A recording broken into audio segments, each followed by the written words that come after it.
उन्वान शमा और परवाना। मंजर एक तारीख कमरा मध्यम रोशनी में डूबा हुआ है।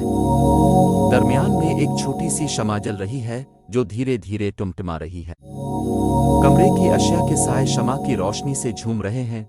माहौल पुरअसरार और सुनसान है। अचानक खामोशी को एक परवाने की परवाज़ की आवाज़ तोड़ देती है जो शमा के अर्द गिर्द मंडला रहा है। परवाना, दिल में तजस्सुस से ये रोशनी कैसी है?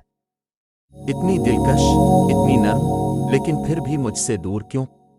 मुझे उसे करीब से देखना होगा, मुझे इसका राज जानना है। शमा का शोला और ज्यादा तेज हो जाता है और माहौल में खतरे का एहसास बढ़ जाता है। परवाना रोशनी से खिंचा हुआ है लेकिन साथ ही डर भी महसूस करता है। नजर 3, एक लम्हे की झिझक। परवाना शमा के शोले के बिल्कुल करीब मंडला रहा है, जैसे किसी नाजुक फैसले की घड़ी आ गई हो। शोला एक खास तेजी से झूमता है, जैसे वो परवाने को अपनी तरफ मिला रहा हो।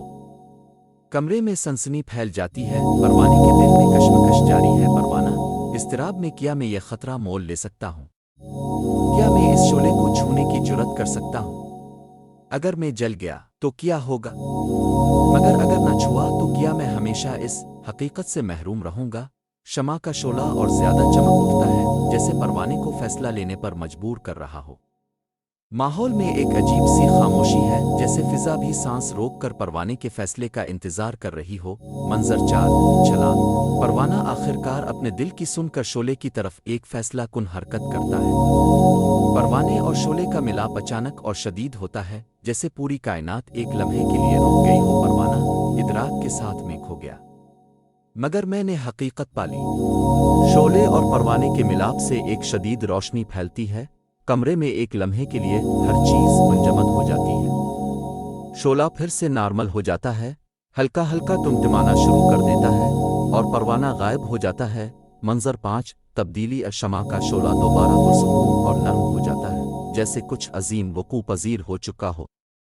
परवाना अब नजर नहीं आता, लेकिन उसकी मौजूदगी शोले की रोशनी में महसूस की जा सकती है। कमरे का माहौल मजीद रूहानी और परसुकून हो गया है। शमा आहिस्ता और दानाई भरी आवाज में परवाने ने शोले की हकीकत जानने की कोशिश की और इस जस्तजू में अपनी शक्ल खो दी, मगर वो कुछ ज्यादा हासिल कर गया। वो अब रोशनी का हिस्सा बन चुका है। शमा का शोला कमरे में रोशनी फैला रहा है और एक नर्म हिकमत भरी आवाज गूंजती है। शमा और परवाना, एक ऐसा लाजवाल इस्तिआरा जो रूह की इस ख्वाहिश को बयान करता है जो हक के साथ इत्तेहाद की जस्तजू करती है। इस इत्तेहाद की तलब में खुद को फना करना जरूरी होता है। परवाने की कुर्बानी बेमानी न थी, वो मिट गया, लेकिन वो हकीकत में अमर हो गया। वो इस रोशनी का हिस्सा बन गया जो कभी